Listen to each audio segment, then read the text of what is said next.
ನನ್ಗೆ ಈಗಲೂ ಸತ್ಯ ಹೇಳ್ತೀನಿ, HSRP ಬೋರ್ಡ್ ಅಂದ್ರೆ ಏನು, ಏನಕ್ಕೆ ಹಾಕ್ಬೇಕು, HSRP ಅಂದ್ರೆ ಏನು ಅಂತಾನೆ ಗೊತ್ತಿಲ್ಲ. HSRP ಅಂದ್ರೆ ಏನು ಅಂತಾನೆ ಗೊತ್ತಿಲ್ಲ ಸರ್. ಎಲ್ಲ ಏನ್ ಸರ್ ಒಳ್ಳೇದೆಲ್ಲ ಗೇಮಿಂಗ್ ಸರ್, ದುಡ್ಡು ಮಾಡ್ಕೊಳಕ್ ಅವರು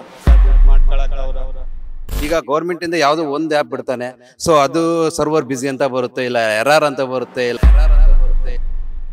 ಕೆಲವರು ಹಾಕ್ಸಕ್ಕೆ ನಿರಾಸಕ್ತಿ ತೋರ್ತಾ ಇದ್ದಾರೆ. ನಿರಾಸಕ್ತಿ ಅವರ ಕಳ್ಳರುಗಳು. ಅವ್ರಿಗೆ ಫಸ್ಟ್ ಗೌರ್ಮೆಂಟ್ ವೆಹಿಕಲ್ಸ್ಗಳೆಲ್ಲ ಕಂಪಲ್ಸರಿ ಮಾಡಲಿ. BMTC ಬಸ್ಗಳೇ ಬೇಕಾದಷ್ಟು ಇಲ್ಲ, BMTC ಬಸ್ಗಳೇ ಬೇಕಾದಷ್ಟು ಇಲ್ಲ. HSRP high security registration plate, ಇದನ್ನ ಪ್ರತಿಯೊಬ್ರು ಕೂಡ ಅಳವಡಿಸ್ಬೇಕಂತ ಹೇಳಿ ಒಂದು ನಿಯಮವನ್ನು ತಂದಿತ್ತು. 3 ಬಾರಿ ಅಂದ್ರೆ ಫೆಬ್ರವರಿಯಿಂದನೂ ಕೂಡ ಇದುವರೆಗೂ ಕೂಡ 3 ಬಾರಿ ಗಡುವನ್ನು ಕೊಟ್ಟಿತ್ತು, ಮತ್ತೆ ಗಡುವನ್ನು ವಿಸ್ತಾರ ಮಾಡಿದೆ. ಆದ್ರೂ ಕೂಡ ಜನರು ಇದ್ರ ಬಗ್ಗೆ ನಿರಾಸಕ್ತಿನ ತೋರ್ತಾ ಇದ್ದಾರೆ. ಯಾಕೆ ನಿರಾಸಕ್ತಿ ತೋರ್ತಾ ಇದ್ದಾರೆ? ಇದ್ರದ ಮಹತ್ವವೇನು? HSRP ಪ್ಲೇಟ್ನ ಯಾಕೆ ಅಳವಡಿಸಬೇಕು, ಯಾಕೆ ಇನ್ನೂ ಅಳವಡಿಸ್ಕೊಂಡಿಲ್ಲ? ಅಳವಡಿಸ್ಕೊಂಡಿದ್ರು ಏನ್ ಹೇಳ್ತಾರೆ, ಬನ್ನಿ ಕೇಳ್ಕೊಂಡು ಬರೋಣ. HSRP ಪ್ಲೇಟ್ನ ಎಲ್ಲಾ ಕಡೆ ಅಳವಡಿಸ್ಬೇಕು ಅಂತ ಹೇಳಿ ರೂಲ್ಸ್ ಕೂಡ ಆಗಿದೆ, ಜನ ನಿರಾಸಕ್ತಿ ತೋರಿಸ್ತಾರೆ. ಅಲ್ಲ ಸರ್, ಮಾಡಿಸ್ಕೊಳ್ಳೇಬೇಕು ಅಂತ ಸೆಂಟ್ರಲ್ ಗೌರ್ಮೆಂಟ್ ರೂಲ್ಸ್ ಮಾಡವ್ರೆ. ಇವಾಗ 6 ತಿಂಗಳು ಟೈಮ್ ಕೊಟ್ಟಿದ್ದಾರೆ. ಅಷ್ಟಲ್ಲಿ ನಾವೆಲ್ಲ ಮಾಡಿಸ್ಕೊಂಡಿದೀವಿ. ಅದ 900, 800, 600 ಒಬ್ಬೊಬ್ಬರಿಗೆ ಒಂದೊಂದ್ ತರ ಬರ್ತಾ ಇದೆ. ಮಾಡೋರು ಮಾತ್ರ ಎಲ್ಲ ಮಾಡಿಸ್ಕೊತಾ ಇದಾರೆ. ಇನ್ನ ಕೆಲವರು ಮೀರೋರು ಮಾಡಿಸ್ಕೊತಾರೆ. ಅದು ಕದ್ದಾಗಿ ಮಾಡ್ಕೋಬೇಕಂದ್ರೆ, ಇಲ್ಲ ಅಂದ್ರೆ ಫೈನ್ ಹಾಕ್ತಾರಂತೆ. ಒಂದ್ಸಲ ಇಲ್ಲ 2 ಸಲ ನೋಡಿ. ಒಳ್ಳೇದಾ ಹಿಂಗೆ ನಿಮ್ ಪ್ರಕಾರ ಪ್ಲೇಟ್ ಬಗ್ಗೆ? ಎಲ್ಲ ಏನ್ ಸರ್ ಒಳ್ಳೇದೆಲ್ಲ ಗೇಮಿಂಗ್ ಸರ್, ದುಡ್ಡು ಮಾಡ್ಕೊಳಕ್ ಅವರು ಇನ್ನೇನ್ ಇದೆಲ್ಲ ಏನಿಗೆ ಸಾರ್ ಬೇಕಾಗಿತ್ತು? ಇದೆಲ್ಲ ಆರಾಮಾಗಿ ಇದಿಲ್ವಾ? ಇವಾಗ ಓಡಿಸ್ತಾಲಿಲ್ವಾ? ಎಲ್ಲಾರು ನಂಬರ್ ಪ್ಲೇಟ್ ನೋಡಿ ಕೇಸ್ ಎಷ್ಟೈತೆ ಅಂತ ಎಲ್ಲ ಗೊತ್ತಾಲಿಲ್ವಾ? ಇದಿದ್ರೆ ಏನು ಅಷ್ಟೊಂದು ಕಳ್ತನ ಆಗಿರೋ ಜಾಗದಲ್ಲೆಲ್ಲ ಹುಡುಕ ಬಂದು ಕೊಡ್ಸಕ್ ಆಗುತ್ತಾ ಪೊಲೀಸ್ ಸರ್ಕಲ್ಲಿ? ಸೊ HSR ಪ್ಲೇಟ್ ಬಗ್ಗೆ ಹೇಳಬೇಕು ಅಂದ್ರೆ, ಸೊ ಜನರಿಗೆ ತುಂಬಾ ಅನುಕೂಲ ಆಗೋ ತರದಲ್ಲಿ ಇದೆ ಅನ್ಸುತ್ತೆ ಅದು. ಬಟ್ ಅದ್ರ ಮಾಹಿತಿ ಪೂರ್ಣ ಗೊತ್ತಿಲ್ಲದಿದ್ರು, ಬಟ್ ಜನಗಳು ಹೇಳ್ತಿರೋ ಪ್ರಕಾರ ಅದು ಏನಾದ್ರು ಗಾಡಿ ಕಳುವಾದ್ರೆ ಸೊ ಅವಾಗ ಪೊಲೀಸ್ನವರಿಗೆ ಅದು ಟ್ರೇಸ್ ಮಾಡ್ಲಿಕ್ಕೆ ತುಂಬಾ ಯೂಸ್ಫುಲ್ ಅಂತ ಅನ್ಸುತ್ತೆ. ಆದ್ರೆ ಜನಗಳು ಅದು ಹಾಕ್ಸ್ಕೋಬೇಕು ಅನ್ನೋತಕ್ಕಂಥ ಜನಗಳು ಏನ್ ಮಾಡ್ತಾ ಇದ್ದಾರೆ ಅಂದ್ರೆ, ಯಾವುದೋ ಒಂದು ಆ್ಯಪ್ಗೆ ಹೋಗ್ತಾರೆ, ಸೊ ಅಲ್ಲಿ ಹೋಗ್ತಾರೆ, ದುಡ್ಡು ಕಳ್ಕೊಳ್ತಾರೆ. ಹಾಗಾಗ್ಬಿಟ್ಟು ಅದು ಇನ್ನೂ ಪ್ರಚಲಿತ ಅಷ್ಟು ಆಗ್ತಾ ಇಲ್ಲ ಅನ್ಸುತ್ತೆ. ಅದಕ್ಕೆ ಸರಿಯಾದ ಆ್ಯಪ್ ಗೌರ್ಮೆಂಟ್ ಇಂದ ಆಯ್ತು, ಅದನ್ನ ಒಂದೆಲ್ಲ ನೆಟ್ವರ್ಕ್ ಚೆನ್ನಾಗಿರ್ತಕ್ಕಂಥ ಒಂದು ಆ್ಯಪನ್ನು ಬಿಟ್ಟಾಗ ಸೊ ಇದು ಎಲ್ಲರಿಗೂ ಯೂಸ್ ಆಗ್ಬೋದು ಅಂತ ಅನ್ಕೊಳ್ತೀನಿ. ಇದು ಜಾಗೃತಿ ಮುಕ್ತ ಕಾರ್ಯಕ್ರಮ ಆಗುತ್ತೆ ನಿಮ್ ಪ್ರಕಾರವಾಗಿ? ಖಂಡಿತವಾಗ್ಲೂ ಆತರ ಆದ್ರೆ ಜನಗಳಿಗೆ ತುಂಬಾ ಹೆಲ್ಪ್ ಆಗುತ್ತೆ. ಇಲ್ಲ, ಕಾರಣ ಇಷ್ಟೇನೆ. ಈಗ ಅವರು ಸರಿಯಾದ ಒಂದು ಮಾರ್ಗದರ್ಶನ ಕೊಡ್ಬೇಕು. ಈಗ ಗೌರ್ಮೆಂಟ್ ಇಂದ ಯಾವ್ದೋ ಒಂದು ಆ್ಯಪ್ ಬಿಡ್ತಾನೆ, ಸೊ ಅದು ಸರ್ವರ್ ಬಿಸಿ ಅಂತ ಬರುತ್ತೆ, ಇಲ್ಲ ಎರರ್ ಅಂತ ಬರುತ್ತೆ, ಇಲ್ಲ 904 ಅಂತ ಏನೋ ಒಂದು ಬರುತ್ತೆ ಟ್ರ್ಯಾಕ್ಸ್. ಅವಾಗ ಜನಗಳಲ್ಲಿ 1 ಸಲ 2 ಸಲ ಅವ್ರಿಗೆ ಟೈಮ್ ಇರೋದೇ ಕಡಿಮೆ. ಅದರಲ್ಲಿ ಅದನ್ನ ಆ್ಯಪ್ ಇನ್ಸ್ಟಾಲ್ ಮಾಡಕ್ ಹೋಗ್ಕೊಂಡು ಮಾಡಿದಾಗ ಅದು ಅಪ್ಡೇಟ್ ಆಗದೆ ಇದ್ದಾಗ ಸೊ ಅವಾಗ ಜನಗಳಲ್ಲಿ ನೋಡೋಣ ಬಿಡಪ್ಪ ಹಾಕ್ಸ್ಬೇಕು ಅಂತ ಇದ್ದವನು ಕೂಡ ಅದನ್ನ ಪೋಸ್ಟ್ ಪೇನ್ ಮಾಡ್ಲಿಕ್ಕೆ ಹೋಗ್ತಾನೆ ಅಷ್ಟೇ. ಪ್ಲೇಟ್ ಇದ್ರೆ ಒಳ್ಳೇದಲ್ವಾ ನಿಮ್ ಪ್ರಕಾರ? ಹೇಗೆ? ಒಳ್ಳೇದೇನೆ. ಇನ್ನೂ ನನಗೂ ಸೇರಿಸ್ಕೊಂಡು ಅದು ಪ್ಲೇಟ್ ಏನಕ್ಕೆ ಹಾಕ್ಬೇಕು ಅನ್ನೋದೇ ಇನ್ನೂ ಕರೆಕ್ಟಾಗಿ ಗೊತ್ತಿಲ್ಲ. ಆ ಪ್ಲೇಟ್ ಏನಕ್ಕೆ ಹಾಕ್ಬೇಕು ಅನ್ನೋದೇ ಗೊತ್ತಿಲ್ಲ. ಎರಡನೇದು ಬಂದು, ನಾವು ಗೌರ್ಮೆಂಟ್ ವೆಹಿಕಲ್ಗಳು ನೋಡ್ತಾ ಇದ್ದೀವಿ, ಬೇಕಾದಷ್ಟು. ಅವ್ರುಗಳೇ ಹಾಕಿಲ್ಲ, ಬೇಕಾದಷ್ಟು ಜನ ಅವ್ರುಗಳು ಹಾಕಿಲ್ಲ. ಇಲ್ಲ ನಮ್ಗೆ ಏನಾರು ಫೈನ್ ಹಾಕ್ತಾರೆ ಅನ್ನೋ ಒಂದ್ ಸ್ವಲ್ಪ ಭಯ ಬಂದ್ರು ಸಾಕು, ನಾವು ಮಾಡ್ಬಿಡ್ತೀವಿ. ಗೌರ್ಮೆಂಟ್ ಆರ್ಡರ್ ಮಾಡಿದ್ಮೇಲೆ ಗೌರ್ಮೆಂಟ್ ವೆಹಿಕಲ್ ಅವ್ರು ಫಸ್ಟ್ ಕಂಪಲ್ಸರಿ ಮಾಡ್ಬೇಕಲ್ವಾ? ಕಾನೂನು ಅಂದ್ಮೇಲೆ ಎಲ್ರಿಗೂ ಒಂದೇನೆ. ಅವ್ರಿಗೆ ಫಸ್ಟ್ ಗೌರ್ಮೆಂಟ್ ವೆಹಿಕಲ್ಸ್ಗಳೆಲ್ಲ ಕಂಪಲ್ಸರಿ ಮಾಡ್ಲಿ. BMTC ಬಸ್ಗಳೇ ಬೇಕಾದಷ್ಟು ಇಲ್ಲ. ಅದ್ ಬಿಟ್ಟು ಕರ್ನಾಟಕ ಸರ್ಕಾರದ ವೆಹಿಕಲ್ಗಳು ಸುಮಾರು ಇದಾವೆ, ಕಾರ್ಗಳು ಅವೆಲ್ಲ ಇದಾವೆ, ಅವುಗಳು ಸುಮಾರು ಮಾಡಿಸಿಲ್ಲ. ಈಗ ನಮ್ಗೆ ನಾವು ದಿನ ಲೈನ್ ಮೇಲೆ ಬಂದು ದುಡಿಯೋರು ಇದ್ರ ಬಗ್ಗೆ ಏನಾರು ಈಗ ಪೆನಾಲ್ಟಿ ಅಂತ ಏನಾರು ಹಾಕ್ತಿವಿ ಅಂತ ಏನಾರು ಇದಾಯ್ತು ಅಂದ್ರೆ ನಾವು ಪಟ ಮಾಡಿಸ್ಕೊಂತೀವಲ್ಲ. ನಾನು ಆಲ್ರೆಡಿ ಬುಕ್ ಮಾಡಿದ್ದೀನಿ, ಬಟ್ ನನಗೆ ಸ್ವಲ್ಪ ಅದು ಟೈಮ್ ತಗೊಳುತ್ತೆ. ನಮಗ್ ಕೊಡ್ತಾರೆ, ನಾವು ಹಾಕೊಂತೀವಿ. ಸರಿ, ನಾವು ಹಾಕಿಸ್ತೀವಿ. ಆಟೋದವರು ದುಡಿಮೆ ಮಾಡಿಲ್ಲ ಅಂದ್ರೆ ಜೀವನ ನಡೆಯಲ್ಲ, ಬೀದಿಗೆ ಬರ್ಲೇಬೇಕು. ಪೊಲೀಸ್ ಅವರು ಹೆಂಗೆ ರೋಡ್ಗೆ ಬರ್ತಾರೋ ನಾವು ಹಂಗೆ ನಾವು ಪಬ್ಲಿಕ್ ಸರ್ವಿಸ್ ಕೆಲಸ ಮಾಡ್ತಾ ಇರ್ತೀವಿ. ಅಲ್ಲ, ಅವರು ಇವಾಗ ಏನಾರು ಒಂದ್ ಮಾಡ್ತಾರೆ ಅಂದ್ರೆ ಅದು ಒಳ್ಳೇದೇ ಉದ್ದೇಶ ಇರುತ್ತೆ. ಬಟ್ ಆದ್ರೆ ಅದು ಏನಕ್ಕೆ ಅಂತ ಜನರಿಗೆ ಡೀಟೇಲ್ ಕೊಡ್ಬೇಕು, ಅರಿವು ಮೂಡಿಸ್ಬೇಕು. HSRP ಅಂದ್ರೆ ಏನು ಅಂತಾನೆ ಗೊತ್ತಿಲ್ಲ ನಮ್ಗೆ. HSRP ಬೋರ್ಡ್, ಬಟ್ ಅದು ಮೊದ್ಲು ಬರ್ತಾ ಇತ್ತು IND ಅಂತ, ಬರೀ IND ಅಂತ ಇಂಡಿಯಾ ಇದ್ರ ಬರ್ತಾ ಇತ್ತು. ಒಂದು ಸ್ಟಾರ್ ಲೋಗೋನಲ್ಲಿ ಏನೋ ಬರ್ತಾ ಇತ್ತು ಅದು. ಇದು HSRP ಅಂದ್ರೆ ಕೆಳಗಡೆ ಒಂದು ಪಂಚಿಂಗ್ ನಂಬರ್ ಬರುತ್ತೆ, ಅದೇ ಸೇಮ್ ಅದೇ ತರ ಬೋರ್ಡ್ಗೆ ಕೆಳಗಡೆ ಪಂಚಿಂಗ್ ನಂಬರ್ ಅದನ್ನೇ HSRP. ಅದು ಜನರಿಗೆ ತಿಳಿಸಿ, ಜನರಿಗೆ ಮೀಡಿಯಾಗಳು ಇದಾವಲ್ಲ HSRP ಅಂದ್ರೆ ಏನು, ಅದು ಹಾಕೊಂಡ್ರೆ ಏನು ಅನುಕೂಲ ಎಲ್ಲ ಜನರಿಗೆ ತಿಳಿಸ್ಬೇಕು ಸರ್. ಬೇಕಾದಷ್ಟು ಅನುಕೂಲ. ಈ ಕೆಲವು ಸರ್ಕಾರದ ಅನುದಾನಗಳನ್ನ ತಗೊಳಕ್ಕೆ ಅಂತಾನೆ ಕೆಲವು ಜನಗಳಿದ್ದಾರೆ, ಅದನ್ನ ಮಾಡ್ಸಕ್ಕೆ ಅಂತ ಕೆಲವು ಜನ ಇದ್ದಾರೆ.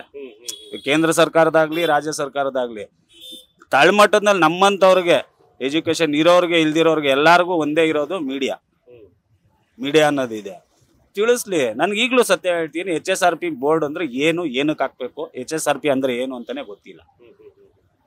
ನಮ್ಗೆ ಗೊತ್ತಾಗ್ಬೇಕಲ್ಲ. ಸರ್ಕಾರ ಅಥವಾ ಇಲಾಖೆ ಜಾಗೃತಿ ಮೂಡಿಸಬೇಕು. ಸಾರಿಗೆ ಇಲಾಖೆ ಅಲ್ವಾ ಇದ್ ಮಾಡೋದು.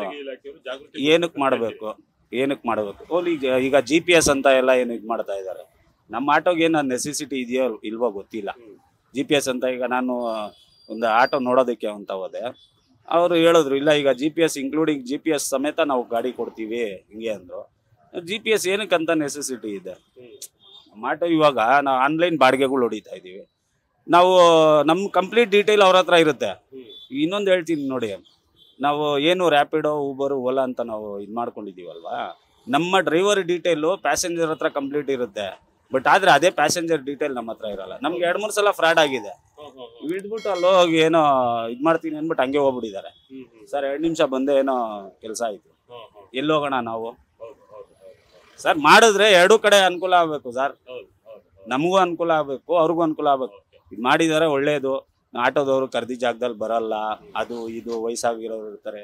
ಇವಾಗ ಇದು ಮಾಡಿದ್ದಾರೆ, ನಾವು ಮನೆ ಹತ್ರ ಹೋಗಿ ಪಿಕಪ್ ಮಾಡ್ತೀವಿ, ಅವರು ಇಳಿಯೋಂಥ ಸ್ಥಳದಲ್ಲೇ ಹೋಗಿ ಡ್ರಾಪ್ ಮಾಡ್ತೀವಿ. ಎಲ್ಲ ಏನೇ ಮಾಡಲಿ ಇವರು 2 ಕಡೆಗೆ ಅನುಕೂಲ ಆಗೋ ಥರ ಮಾಡಬೇಕು ಸರ್ಕಾರ. ಯಾವುದೇ ಆಗಲಿ, ಸರ್ಕಾರ ಆಗಲಿ, ಇಲಾಖೆಗಳಾಗಲಿ, ಯಾವುದೇ ಆಗಲಿ ಜನರಿಗೆ ಅಂತ ಇದ್ಮೇಲೆ ಇವೆಲ್ಲ ಜನರಿಗೋಸ್ಕರನೇ, ನಮಗೋಸ್ಕರನೇ ಇರೋ ಚೆನ್ನಾಗಿ ಅದನ್ನ ನಮಗೆ ಮಂದಟ್ಟಾಗಬೇಕು, ವಿಷಯಗಳು ಮಂದಟ್ಟಾಗಬೇಕು. ಇವಾಗ ಏನೋ ಒಂದು ಮಾಡ್ತಾರೆ ಅಂದ್ರೆ ಈ ಥರ ಇದರಲ್ಲಿ ಈ ಥರ ಇದೆ ಹಿಂಗೆ ಅಂತ ಎಕ್ಸ್ಪ್ಲೈನ್ ಮಾಡ್ಬೇಕು. ಡೀಟೇಲ್ ಆಗಿ ಹೇಳಿದ್ರೆ ನಮ್ಮ ತಲೆಗೆ ಹೋಗುತ್ತೆ. ಹೌದೌದು, ಅವ್ರು ಮಾಡ್ಬಿಟ್ರೆ ಮಾಡಿದ್ದಾರೆ. ಏನೋ ಬೋರ್ಡ್ ಹಾಕ್ಬೇಕಂತ HSRP. ನಾನು ಎಷ್ಟೋ ಜನ ಕೇಳಿದೆ ಏನದು ಬೋರ್ಡ್ ನೀನ್ ಹಾಕಿಸಿಲ್ಲ ಗುರು, ಇಲ್ಲ ನಾನು ಹಾಕಿಸ್ದೆ, ಬುಕ್ ಮಾಡಿದ್ದೀನಿ, ಬರ್ಬೇಕು. ಅದು ಏನಕ್ಕೆ ಅಂತ ಕೇಳಿದ್ರೆ ಅವ್ರಿಗೂ ಗೊತ್ತಿಲ್ಲ, ನನಗೂ ಗೊತ್ತಿಲ್ಲ. ಪ್ರಕಾರ ಒಳ್ಳೇದೇನೆ. ಯಾಕೆಂದ್ರೆ ಇದ್ರೆ ಅದು ಇದಾಗತ್ತೆ. ಇದು ಏನಾರು ಜಂಪಿಂಗು ಅದು ಇದು ಏನೇ ಆದ್ರೂ ಹಿಡಿಯೋದಕ್ಕೆ ಒಳ್ಳೆ ಅನುಕೂಲ ಇದೆ, ಮಾಡ್ಬೋದು. ಆದ್ರೆ ಇವ್ರು ಮಾಡ್ತಿಲ್ಲ ಇನ್ನ. ನಮ್ಮ ಯಜಮಾನ್ರು ಹೌದೌದು, ಆ ಗಡುಗಳು ಅದ ಇದು ಮಾಡಿದ್ದಾರೆ, ಅಪ್ಲೈ ಮಾಡಿದ್ದಾರೆ. ಇದು ಬಂದಿದೆ, ಏನು ಸ್ಲಿಪ್ ಕಟ್ಟಿದ್ದಾರೆ. ಬಟ್ ಇನ್ನು ಅದು ಇದು ಬಂದಿಲ್ಲ. ಅದೇನು ಈಗ ಅಪ್ಲೈ ಮಾಡಿದ್ರೆ 2 ತಿಂಗಳು 3 ತಿಂಗಳು ಬರ್ತಾವೆ ಎಲ್ಲ ಸರ್. ಇದ್ರೆ ಒಳ್ಳೇದು ಸರ್. ಯಾಕಂದ್ರೆ ಎಲ್ಲದಕ್ಕೂ ಅನುಕೂಲ ಇದೆ. ಗಾಡಿ ಇದಾಯ್ತು ಅಂದ್ರೂ, ಕಳ್ತನ ಆದ್ರೂ ಕೂಡ ಆ ನಂಬರ್ ಅಲ್ಲಿ ಕಂಡುಹಿಡಿಯಕ್ಕೆ ಅನುಕೂಲತೆ ಇದೆ, ಮಾಡಬಹುದು. ಬಟ್ ಅವರು ಇದು ಮಾಡಿದಾರೆ ಅಂತ ಗೊತ್ತಾಗತ್ತೆ. ಹೌದು ಸರ್, ಒಳ್ಳೇದು ಇರ್ಲಿ ಇರ್ಬೇಕು ಸರ್.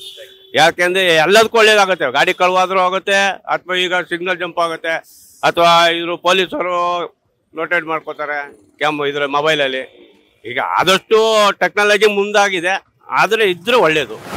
ಇನ್ಸೂರೆನ್ಸ್ ಇಂದ ಹಿಡಿದು ಟ್ರಾಫಿಕ್ದು, ಆಮೇಲೆ ಏನೇ ಸಮಸ್ಯೆ ಆದ್ರೂ ಉಪಯೋಗ ಇದೆ. ಈಗ ಕೆಲವರು ಹಾಕ್ಸಕ್ಕೆ ನಿರಾಸಕ್ತಿ ತೋರ್ತಾ ಇದ್ದಾರೆ. ನಿರಾಸಕ್ತಿನ ಅವರೆಲ್ಲ ಕಳ್ಳರುಗಳು. ನಾವು ಕಳ್ಳರುಗಳು, ಪ್ರಾಮಾಣಿಕರು.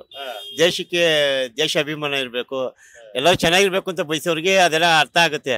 ಕಳ್ಳರುಗಳಿಗೆ ಅರ್ಥ ಆಗಲ್ಲ ಅದು. ಅವ್ರಿಗೆಲ್ಲ ಏನು ನ್ಯಾಯ ಒಟ್ಟಿಗೆ ಅವ್ರು ಅನ್ನ ಹಾಕೋದು, ಇನ್ನೊಬ್ರಿಗೆ ತಲೆ ಹೊಡೆದು ಜೀವನ ಮಾಡ್ತಾರೆ. ಅವಾಗ ಮಾಡಕ್ ಆಗಲ್ಲ. ಅದೆಲ್ಲ ಎಲ್ಲರೂ ಚೆನ್ನಾಗಿರ್ಬೇಕು ಅನ್ನೋ ಭಾವನೆ ಬಂದು ಎಲ್ಲ ಮಾಡ್ಬೇಕು ಸರ್. ಕಾಲಕ್ಕೆ ತಕ್ಕಂತೆ ಬದಲಾವಣೆ ಆಗ್ಬೇಕು. 3-4 ಸರಿ ವಿಸ್ತರಣೆ ಮಾಡ್ಕೊಟ್ರು, ಹಾಕ್ಸಿದ್ರೆ ಸರ್ಕಾರದವ್ರು ಆಗಿದಾರಲ್ಲ ಸರ್, ಅವ್ರು ಕಳ್ಳರನ್ನೇ ಬೆಳೆಸೋದು. ಅವ್ರದ್ದು ಬೇರೆ ಬೇರೆ ಬೇನಾಮಿಗಳಲ್ಲಿ ಗಾಡಿಗಳು ಇರ್ತಿದ್ದಾರೆ, ಬಸ್ಸು ಬೇರೆ ಬೇರೆಗಳು ಎಲ್ಲ ಅವರೇನೆ ಅರ್ಧ ಸಪೋರ್ಟ್ ಮಾಡ್ತಾರೆ. ಯಾವಾಗಲೂ ಎಲ್ಲ ಚೆನ್ನಾಗಿರ್ಬೇಕು ಅಂತ ಅವ್ರ ಭಾವನೆ ಬರ್ಬೇಕು. ಅವ್ರು ಉದ್ಧಾರ ಆಗ್ಬತ್ತೇವಿನ ಸಾಮಾನ್ಯ ಜನಗಳ ಬಗ್ಗೆ ಯಾರು ಯೋಚನೆ ಮಾಡಲ್ಲ. ನೋಡ್ತಾ ಇದೀವಿ ಪ್ರತಿಯೊಂದು. ಈಗ ಐಸ್ ಕ್ರೀಮ್ ಮಾಡೋರೆ ಎಲ್ಲ ಥರ್ಡ್ ಕ್ಲಾಸ್ ಸ್ಕೀಮ್ಗಳೇ ಆಯ್ತು, ಒಂದೂ ನ್ಯಾಯವಾಗಿಲ್ಲ. ಅವ್ರು ಊಟಿ ಹೊಡ್ಕೊಂಡು ಮಕ್ಕಳಿಗೆ ಅವಾಗ ಇದು ಕೊಡ್ತಾರಲ್ಲ, ಇನ್ಕಮ್ ಟ್ಯಾಕ್ಸ್ಗೆ 3 ಪಟ್ಟು 4 ಪಟ್ಟು ಜಾಸ್ತಿ ಆಸ್ತಿಗಳಾಗಿರ್ತದೆ. ನಮ್ದು ಪಾತಾಳಕ್ಕೆ ಹೋಯ್ತಾ ಇರ್ತದೆ, ಅಷ್ಟೇ ವ್ಯತ್ಯಾಸ. ಹೌದೌದು ಸರ್, ನಾನು ಹಾಕಿದ್ದೀನಿ ಸರ್. ನಾವ್ ಯಾವ ಲಕ್ಷ ಪ್ರತಿಯೊಂದ್ರಲ್ಲಿ ಇನ್ಸೂರೆನ್ಸ್ ಇಂದ ಹಿಡಿದು ಕಾನೂನು ಫಾಲೋ ಮಾಡ್ಬೇಕು ಸರ್. ಕಾಲಮ್ ಯಾವಾಗ ಫಾಲೋ ಮಾಡ್ತೀವಿ ಎಲ್ಲರೂ ಚೆನ್ನಾಗಿರ್ತೀವಿ. ಸುಮ್ಮನೆ ದುಡ್ಡು ಕೊಟ್ಬಿಟ್ಟು ಲಂಚ ಕೊಟ್ಬಿಟ್ಟು ತಪ್ಪಿಸ್ಕೊಳೋದೆಲ್ಲ ಎಷ್ಟು ದಿವಸ ಮಾಡೋಕ್ಕಾಗುತ್ತೆ? ನಮ್ಮ ಜೀವನೇ ಹೋಗ್ಬಿಟ್ರೆ ಏನು ಮಾಡೋಕ್ಕಾಗುತ್ತೆ? ಆಯ್ತು, ಅದೆಲ್ಲ ಮಾಡಬಾರ್ದು. ಮಾಡಿದ್ರೆ ಮುನ್ಸಾಕ್ಷಿಯಾಗಿ ಮಾಡಬೇಕು, ಅದು ಆರೋಗ್ಯ ಚೆನ್ನಾಗಿರ್ತದೆ. ನಾವು ಬರೀ ಲಂಚ ಕೊಟ್ಕೊಂಡು ಜೀವನ ಮಾಡ್ತೀವಿ ಅಂದರೆ ಯಾರೇನು ಮಾಡೋಕ್ಕಾಗಲ್ಲ. ನಮ್ಮ ಜೀವ ಹೋದ್ಮೇಲೆ ಲಂಚ ಕೊಟ್ಟರೆ ಜೀವ ಬರ್ತದ? ಅದನ್ನ ಯೋಚನೆ ಮಾಡಬೇಕು. ಅದು ಬಂದರೆ ಆ ಪ್ಲೇಟ್ ಅಂದರೆ ಒಳ್ಳೇದು. ಯಾಕೆಂದರೆ ಇವಾಗ ಪೈಂಟ್ ಮಾಡಿರ್ತಾರಲ್ಲ ಅದನ್ನು ಅಳಿಸ್ಬಿಟ್ಟು ಬರೀಬೋದು. ಇದನ್ನು ಅಳಿಸೋಕ್ಕಾಗಲ್ಲ, ಬರೆಯೋಕ್ಕಾಗಲ್ಲ. ಕಳ್ತನ ಮಾಡೋದು ಆಗಲ್ಲ. ಸುರಕ್ಷತೆ ಇರುತ್ತೆ, ಸೇಫ್ ನಂಬರ್ ಕೋಡ್ ಬೇರೆ ಇರುತ್ತೆ. ಕೋಡ್ ಬೇರೆ ಇರುತ್ತೆ. ಯಾಕೆ ತಡ ಮಾಡಿದ್ರೆ ಹಾಕ್ಸ್ಕೊಳ್ಳೋದು? ಅಪ್ಲಿಕೇಶನ್ ಹಾಕಿದೀವಿ. ಹೌದಾ? ಗೌರ್ಮೆಂಟ್ 3-4 ಸರಿನೂ ಮುಂದೂಡ್ತಾನೆ ಬರ್ತಾ ಇದೆ. ಒಟ್ನಲ್ಲಿ ಯೂಸ್ ಇದೆ ನಿಮ್ ಪ್ರಕಾರ? ಒಳ್ಳೇದೇ ಅದು. ಹೌದೌದು, ಗಾಡಿ ಕಳ್ತನ ಆದ್ರೂ ಕೂಡ ಗೊತ್ತಾಗುತ್ತೆ. ಒಳ್ಳೇದೇ ಅದು. ನೀವು ಅಪ್ಲೈ ಮಾಡಿದೀರಾ? ಹೌದು ಸರ್. ನೋಡೋದಿಲ್ಲ ವೀಕ್ಷಕರೇ, HSRP ಪ್ಲೇಟ್ ಅನ್ನೋದು ಒಂದು ರೀತಿಯಾಗಿ ಸುರಕ್ಷತೆಯಿಂದ ಇರಬೇಕಾದಂತಹ ಒಂದು ಜವಾಬ್ದಾರಿ ಇರತಕ್ಕಂತಹ ಒಂದು ವಿಷಯ. ಈ ಒಂದು ವಿಷಯದಲ್ಲಿ ಯಾರು ಕೂಡ ನಿರ್ಲಕ್ಷ್ಯ ಮಾಡಬಹುದು. HSRP ಪ್ಲೇಟ್ ಅನ್ನ ಎಲ್ಲರೂ ಕೂಡ ಅಳವಡಿಕೆ ಮಾಡ್ಕೋಬೇಕು. ಯಾರ್ಯಾರು ಇನ್ನೂ ಕೂಡ ಅಳವಡಿಕೆ ಮಾಡ್ಕೊಂಡಿಲ್ಲ ಎಲ್ಲರೂ ಕೂಡ ಅಳವಡಿಕೆ ಮಾಡ್ಕೊಳ್ಳಿ ಅಂತ ಹೇಳಿ ಇಲ್ಲಿನ ಚಾಲಕರು ಕೂಡ ಹೇಳ್ತಕ್ಕಂಥ ಮಾತಾಗಿತ್ತು. ಕ್ಯಾಮರಾ ಪರ್ಸನ್ ತೇಜಸ್ ಜೊತೆ ಶಂಕರ್ನ ಹೆತ್ತೂರು, ವಿಜಯ ಕರ್ನಾಟಕ, ಬೆಂಗಳೂರು.